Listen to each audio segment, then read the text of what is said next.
అందరికీ నమస్కారం. నేను మీ రజనీప్రియ మెడికల్ ఆంకాలజిస్ట్. ఈరోజు మనం యాడెడ్ షుగర్స్ గురించి కొన్ని విషయాలు తెలుసుకుందాం. సో యాడెడ్ షుగర్స్ అంటే ఏంటి? కొన్ని ఫుడ్స్లో అంటే ఈ ఫ్రూట్స్లో కానీ కొన్ని స్టార్చ్ వెజిటబుల్స్లో అది ఏంటంటే షుగర్ ఆల్రెడీ వాటిలోనే వస్తుంది. ఇవి కాకుండా మనం బయట నుంచి షుగర్స్ యాడ్ చేస్తే అంటే మనం రోజుగా వాడే రిఫైన్డ్ టేబుల్ షుగర్స్ కానీ లేకపోతే ఏమైనా సిరప్స్ హనీ ఏదైనా మనం యాడెడ్గా మనం చేసుకున్న ఫుడ్లో యాడ్ చేస్తే యాడెడ్ షుగర్స్ అవుతాయి. సో మెయిన్గా యాడెడ్ షుగర్స్ అన్నీ దేంట్లో ఎక్కువ ఉంటాయంటే అన్ని ప్రాసెస్డ్ ఫుడ్స్లో ప్యాక్డ్ ఫుడ్స్లో ఈ యాడెడ్ షుగర్స్ అనేవి చాలా హై కంటెంట్లో ఉంటుంది. ఎందుకు ఈ యాడెడ్ షుగర్స్ ఇంత స్ట్రెస్ చేస్తున్నాను అంటే షుగర్ ఎక్కువ తీసుకోవడం వల్ల మనకు చాలా ఇల్ ఎఫెక్ట్స్ ఉంటాయి అన్నమాట మన హెల్త్ మీద. అంటే మనం ఓవర్ వెయిట్ కానీ ఒబేసిటీ కానీ చాలా వరకు పెరిగిపోతుంది యాడెడ్ షుగర్స్ వల్ల.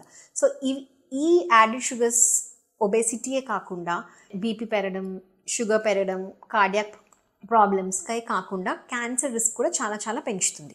సో చాలా స్టడీస్లో ఏంటి అంటే ఈ ఒబేసిటీ 13 టైప్స్ ఆఫ్ క్యాన్సర్స్తో లింక్ అయి ఉందన్నమాట.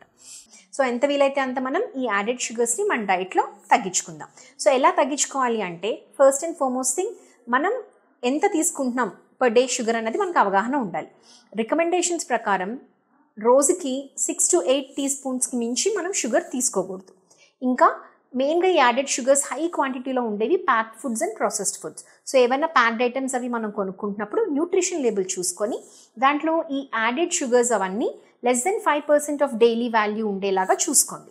సో ఏవైనా packed items more than 20% of daily value కన్నా ఎక్కువ ఉంది అంటే అవి అవాయిడ్ చేసేస్తే బెటర్. సో ఇలాంటి చిన్న చిన్న జాగ్రత్తలు తీసుకుందాం, మన హెల్త్ని మనం కాపాడుకుందాం. Thank you.